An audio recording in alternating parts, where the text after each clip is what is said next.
Trying to define yourself is like trying to bite your own teeth. Alan Watts.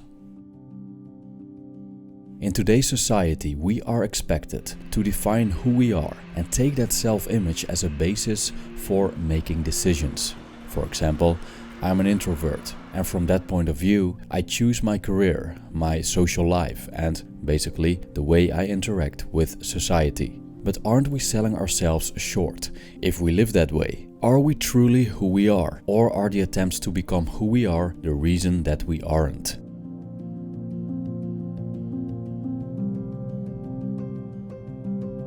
First of all, thank you Belkacem and Billy for supporting me on Patreon. And thank you Tiago for your PayPal donation and kind words. I appreciate your help, and I make sure that I'll spend your donations on either preferred indifference or virtue.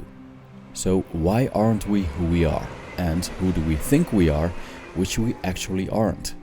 It all begins when we leave the womb. From the moment parents lay eye on their newborn children, they begin to define what they are.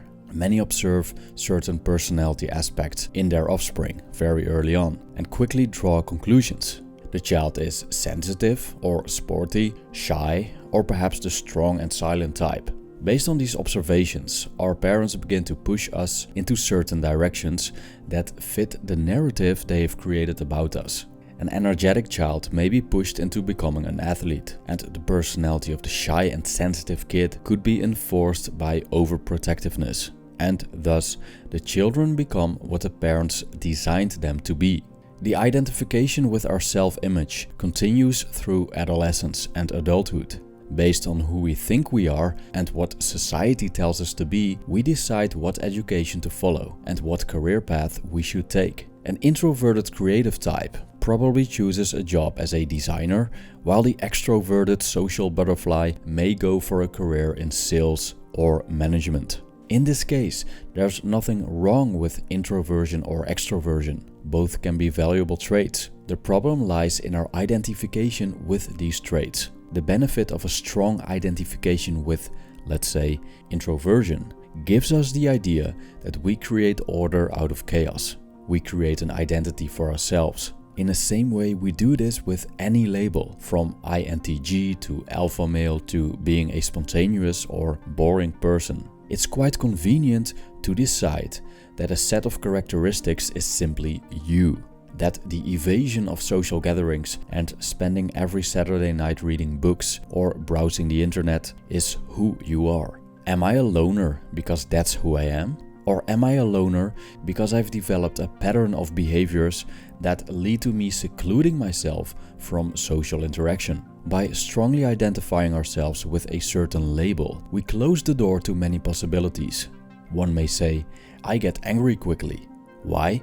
Because that's who I am. Well, not so fast.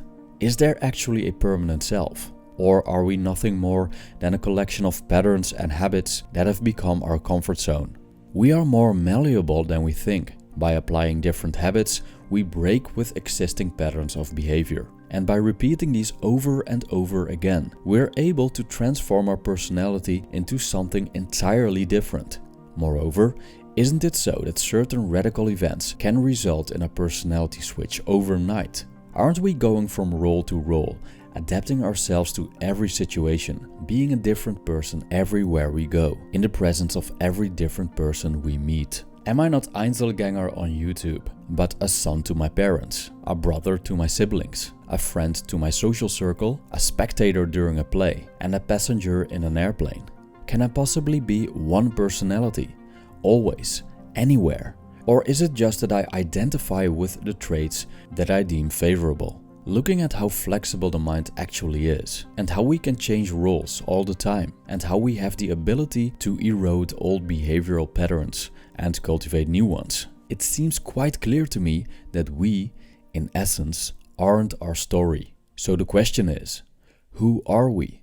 Is there one central self that is unchangeable? Is there something beyond what the Germans call Hintergedanken, what Carl Jung calls the shadow, what the Stoics call the philosopher, and what the Taoists call the sage?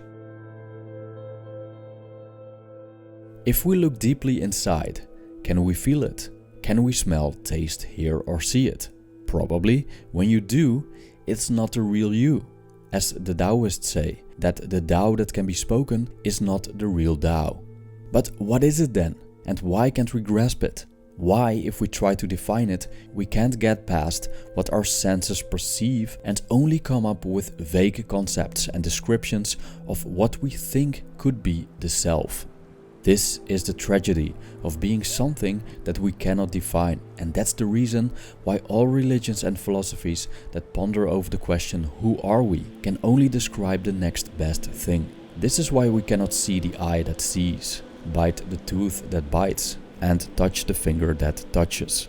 This tragedy unfolds in people grasping anything that gives them an idea of who they are, like a drowning person holding onto a wooden plank after escaping a sinking ship. We can't stand the idea of not being.